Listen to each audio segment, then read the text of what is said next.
ध्यानाभ्यास के लिए कृपया अपने नेत्रों को बंद कर लीजिए, क्योंकि सुख बाहर नहीं है। सुख हमारे सिर से पैरों तक ही होता है। सुख का अनुभव अपने शरीर के बाहर नहीं होता।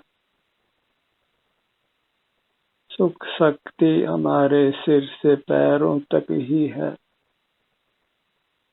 हम सुख चाहते हैं तो फिर हमें अपने सिर से पैरों तक ही जुड़कर रहना है। सुख प्राप्ति का इतना ही विधान है। जहाँ सुख है वहाँ स्थित रहिए, और जहाँ सुख नहीं होता है वहाँ स्थित नहीं रहना है। इतना सा भेद विज्ञान मोक्ष प्राप्त करने के लिए पर्याप्त है।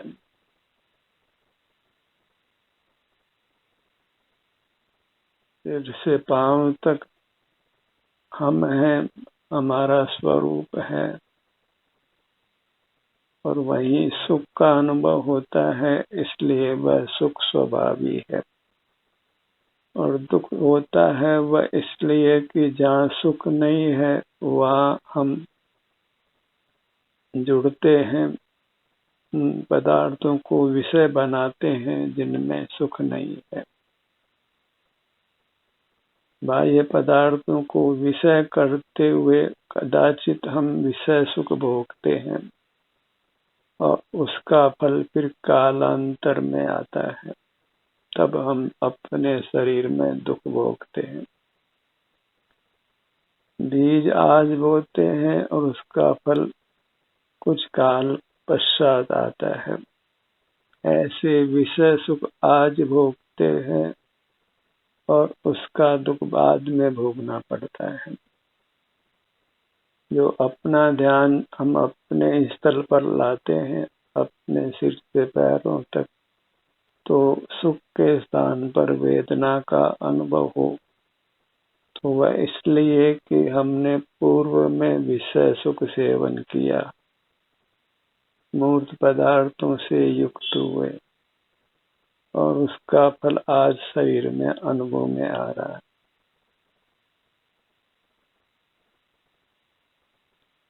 वेदना हो तो हम अपने वेदना का अनुभव नहीं करें और विषयों से जुड़े,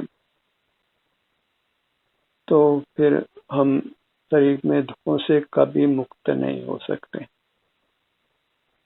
पूर्व में तो हमने बहिर्मुखता की ही है, अभी भी हम बहिर्मुख रहे, तो फिर दुखों की परिपाटी चलती ही रहेगी। ठोकर खाकर भी हम सीखते नहीं हैं। अपने ध्यान को सुख स्थल जो अपना शरीर है वहाँ लाते हैं, फिर भी हमको शरीर में वेदना का अनुभव होता है, क्योंकि हम बहिर्मुख रहे थे। और आज तो वेदना का अनुभव हो रहा है, फिर भी हम बाहर ही बाहर रहना चाहते हैं। तो फिर पूर्व में तो असाता को हमने बांधा ही है, और अब नूतन असाता को और बांध रहे हैं, तो फिर दुख मल्टीप्लाई होने वाला है, अधिक अधिक गुणा होने वाला है। तो फिर दुखों का अंत कभी नहीं है। तो जहाँ सुख स्वभाव है अपने सिर से पैरों तक, वही जुड़ना है, भले यहाँ आराम की स्थिति हो या वेदना की स्थिति हो। वेदना के स्थल पर पहले अपने ध्यान को लाइए, ताकि जो हमने वेदना उत्पन्न करने वाला कर्म बांधा है उससे हम मुक्त हो जाएं। तो फिर आगामी काल हम सुख से जी सकें। जैसे हमने ऋण लिया है तो उसको जितना शीघ्र हो चुका देने में ही अच्छा है, ताकि फिर बिना ऋण के भार के हम सुख से जी सकें। ऐसे ही भार में उपयोग रखकर जो हमने वेदना उत्पन्न करने वाला कर्म बांधा है, तो अपने सन्मुख होकर उसको उदय में लाकर उस वेदना को भोग कर उस कर्म के बोझ से अपने आप को मुक्त कर लीजिए, ताकि फिर अपने सर्वांग में केवल सुख का ही अनुभव रहे। तो अपने सिर से पैरों तक ढूंढ ढूंढ करके जहाँ वेदना है उसको अनुभव में लीजिए और अपने आप को इस प्रकार वेदना उत्पन्न करने वाले कर्म से मुक्त करिए। फिर स्वतः ही आपको सदा सुख होने वाला है।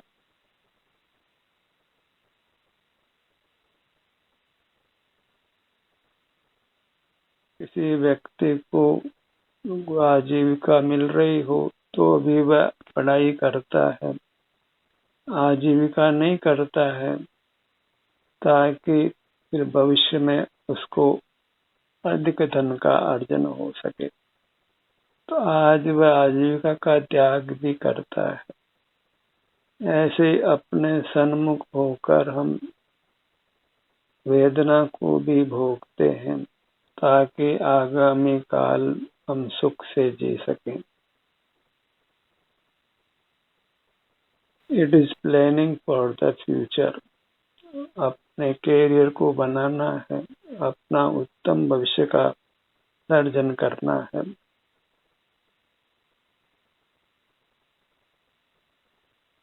सिर से पांव तक जो भी संवेदना मिलती है उसको हमने प्रीति पूर्वक भोगना है। और अभी तो कोई भी ये नहीं कह सकता है कि अंतर्दृष्टि करते हुए उसको शरीर के किसी भी भाग में अप्रिय संवेदना नहीं मिल रही है, क्योंकि वेदना उत्पन्न करने वाले कर्म से अभी कोई संसारी जीव मुक्त नहीं हुआ है। परमात्मा ही ऐसे हैं जिन्होंने वेदना उत्पन्न करने वाले कर्म को समूल नष्ट कर दिया है। तो अंतर्दृष्टि करते हुए शरीर में वेदना का होना अवश्यंभावी जानिए। अप्रिय संवेदना आपको नियम से मिलने वाली है।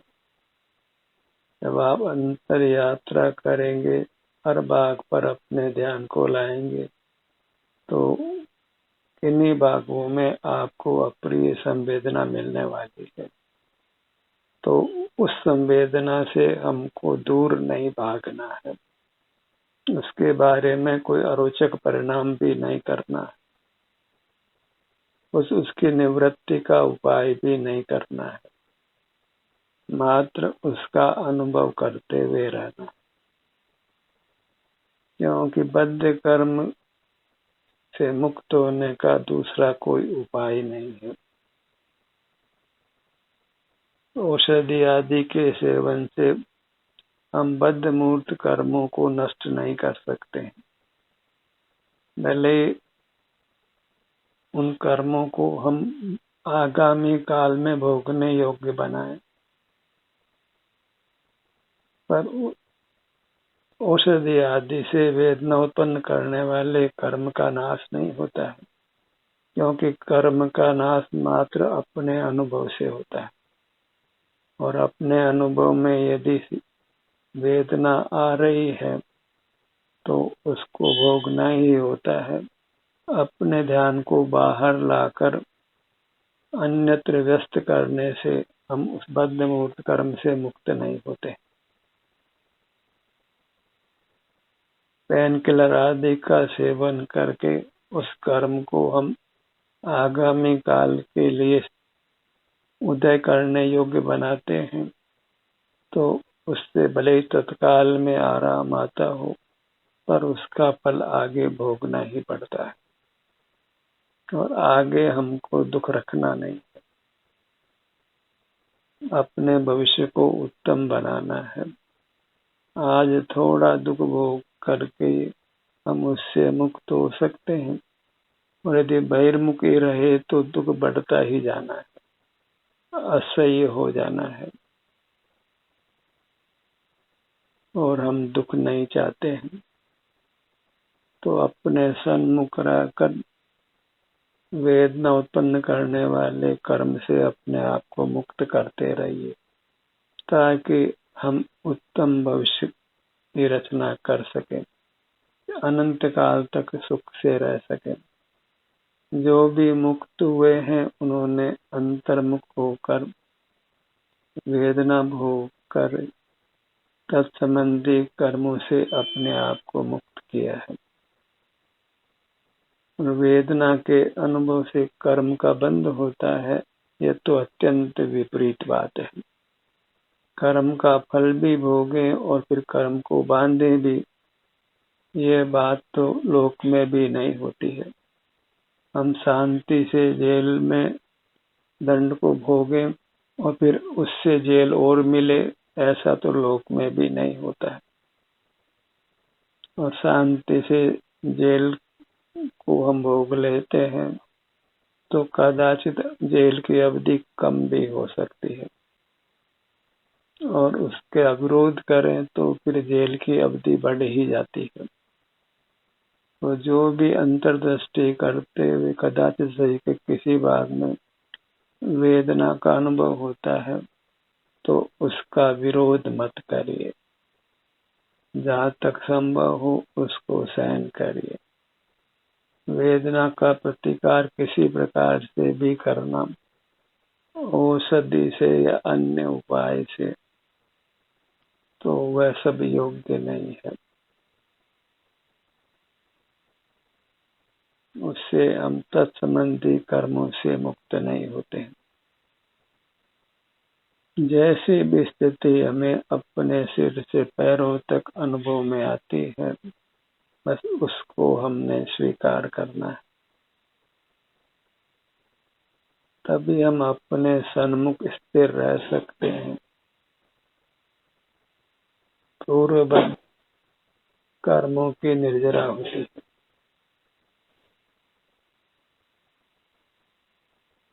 ध्यान से जो शरीर में वेदना का भी अनुभव होता है तो वह अनुभव करते हुए रहना है, उस अनुभव से दूर नहीं भागना है, उसका प्रतिकार नहीं करना है। यदि उसका प्रतिकार करते हैं तो फिर वेदना से हम मुक्त नहीं होते हैं। वेदना उत्पन्न करने वाला कर्म तो बना ही रहता है, जो फिर कालांतर में उदय में आता है, और वह फिर और अधिक बलवान होकर उदय में आता है। क्योंकि निरंतर बहिर्मुख रहकर हम कर्मों को और बलवान ही बनाते हैं। तभी तो जीवों को अचानक कोई दुर्घटना होकर भारी पीड़ा का अनुभव करना पड़ता है, क्योंकि वे वेदना उत्पन्न करने वाले कर्म को संचित करते रहते हैं। फिर बहुत उपाय करने पर भी वेदना से मुक्ति नहीं मिलती। इतने जीवों को फिर ध्यान के मार्ग में भी श्रद्धा नहीं होती है, क्योंकि ध्यान करते करते भी कहते हैं वेदना मिटती नहीं है, तो इस ध्यान से क्या लाभ है। हमने बहुत कर्मों का संचय किया है तो फिर उसको बहुत समय तक भोगना पड़ता है, और ध्यान नहीं किया जाए और बहिर्मुखी रहें तो फिर कर्म को और अधिक बलवान हो जाना है। तो कालांतर में इससे भी अधिक वेदना का अनुभव करना पड़ेगा। बाहर सुख नहीं है तो सुख की तलाश करना बाहर में बंद करना होगा, और सुख का अनुभव हमें अपने सिर से पैरों तक ही होने वाला है, तो इसी से युक्त रहना है। तो वेदना जहाँ होती है वहीं आराम कालांतर में अनुभव में आता है। वेदना आराम दोनों स्थितियां अपने अमूर्त शरीर में होती है। आराम चाहिए, दुख निवृत्ति चाहिए, तो हमें अपने सिर से पैरों तक ही जुड़कर रहना है। सुख चाहिए तो सुख यहीं मिलेगा, तो यहीं जुड़कर रहना है। इतना ही दृढ़ निर्धार करना है। फिर भले यहाँ वेदना का अनुभव क्यों न हो, हमें अंतर्दृष्टि कर, नेत्र बंद कर अपने शरीर से ही सुख पाने का प्रयत्न करना है, क्योंकि यही एकमात्र आनंद दाता है। सुख यही होता है, इसके बाहर नहीं होता। सुख का स्थल सिर से पांव तक अपनी मूर्त ही है, तो इसी से जुड़कर रहना वही ध्यानाभ्यास है। उसी ध्यान को करके पूर्व में जीव मुक्त हुए हैं, आज भी हो रहे और भविष्य में होंगे।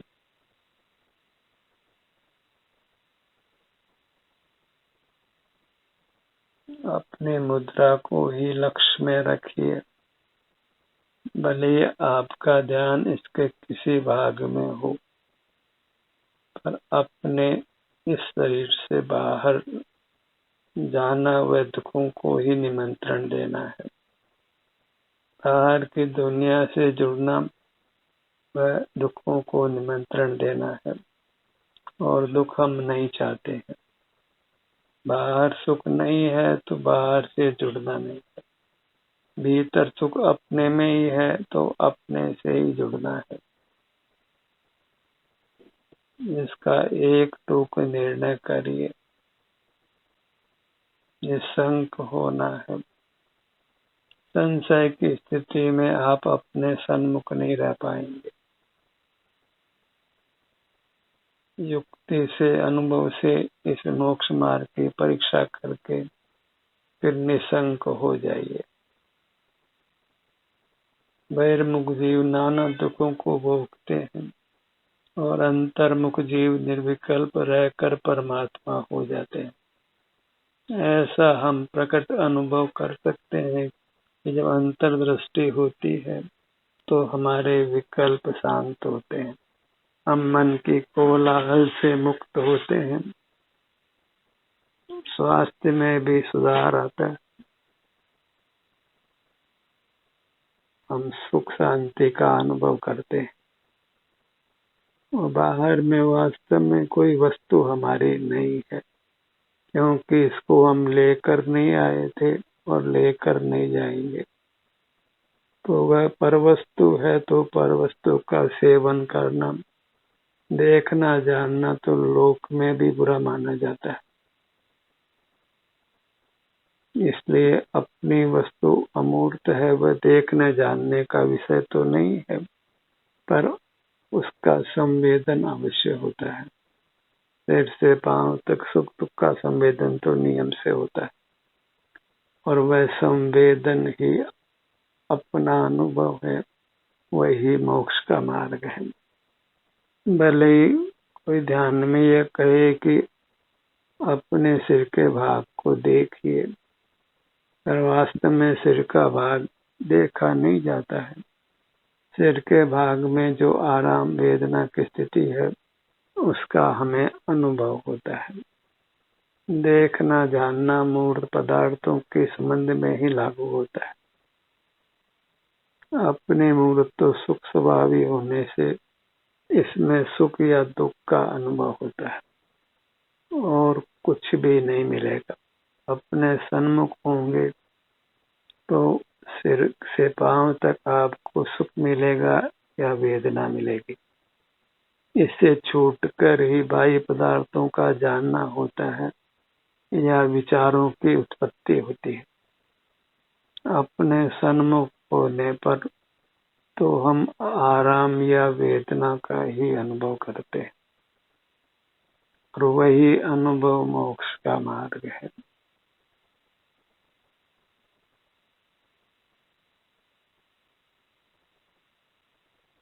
अपने ध्यान को अपने सिर के भाग पर लाइए। सिर में जो भी आराम वेदना की स्थिति है उसका आपको अनुभव होगा और उस अनुभव का हमने विरोध नहीं करना है, उसको स्वीकार करना है, उसको मिटाने का प्रयत्न नहीं करना है। अपना अमूर्त जो जैसा अनुभव में आता है उसमें हमें कुछ भी परिवर्तन करने का प्रयत्न नहीं करना है। वेदना है तो उसका प्रतिकार नहीं करना है, सहिष्णु बनना है।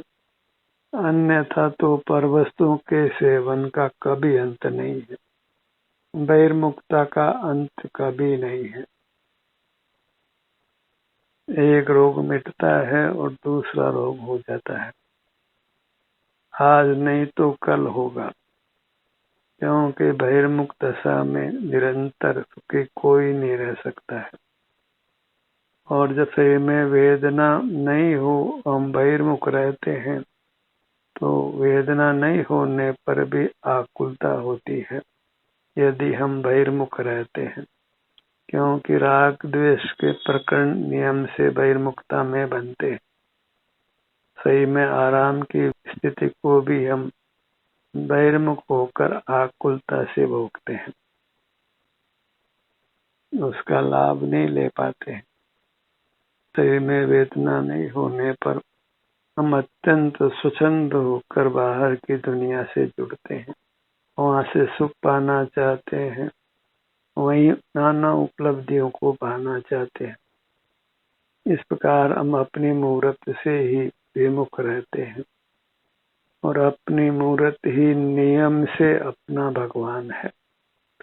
भले ही कोई नियम को स्वीकार करे या नहीं करे, जो सुख दे उसको भगवान कहते हैं और सुख हमको हमारी मूर्त ही देती है, वही देने वाली है, अन्य कोई देने वाला नहीं है। जैसे स्वर्ण पाषाण में तप कर जो पीलापन आता है, वह पीलापन वह स्वर्ण ही देता है, दूसरा कोई नहीं देता है। असल में तो अग्नि और स्वर्णकार भी स्वर्ण को पीलापन नहीं देते हैं, स्वर्ण का पीलापन स्वर्ण के भीतर से ही आता है। फिर अग्नि और स्वर्णकार के दूर होने पर भी स्वर्ण सदा फिर पीला और कांति रूप रहता है।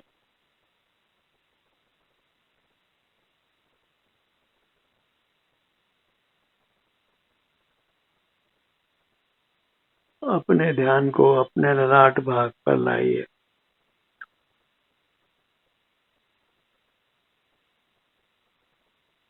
हर तरह से हमको अपने सन्मुख रहने के लिए दृढ़ करना है, ताकि कोई चूक नहीं हो, प्रमाद नहीं हो, बहिर्मुखता में हम नहीं ठहरे।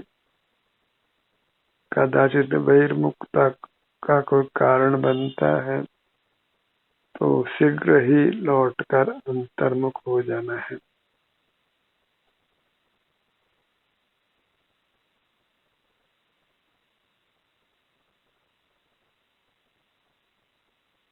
अपने ध्यान को अपने भ्रूमध्य पर लाइए।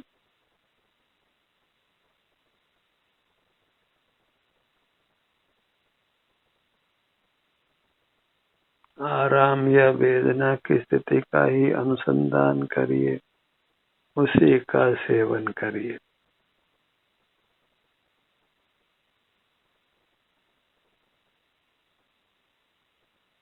अपनी मूर्त ही अपने द्वारा भोगे जाने योग्य है, क्योंकि अन्य कोई पदार्थ हमारा नहीं है, नहीं था, नहीं होगा।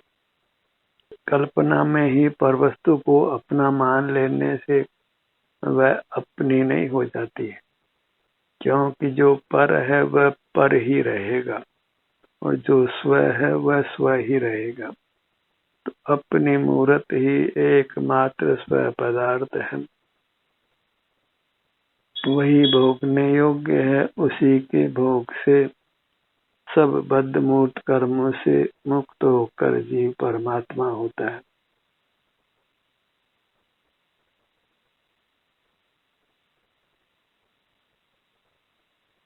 अपने पूरे मुखमंडल को लक्ष्य में लीजिए।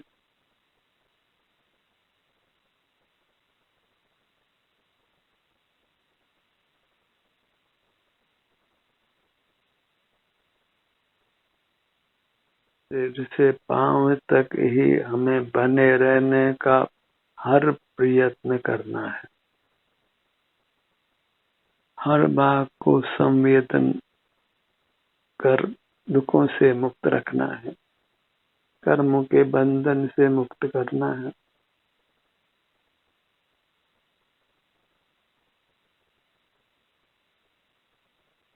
दुख निवृत्ति के लिए बस जो दुख जहाँ हो रहा है वहीं अपने ध्यान को लाइए, क्योंकि ध्यान के द्वारा ही हम दुख से निवृत्त हो सकते हैं। अन्य सब उपाय झूठा है। अन्यथा तो डॉक्टर से इलाज करते करते भी जीव मर जाते हैं। पर अपने दुख को यदि शांति से अनुभव किया जाए तो उस अनुभव करते करते जीव परमात्मा हो जाता है, हमेशा के लिए सुखी हो जाता है।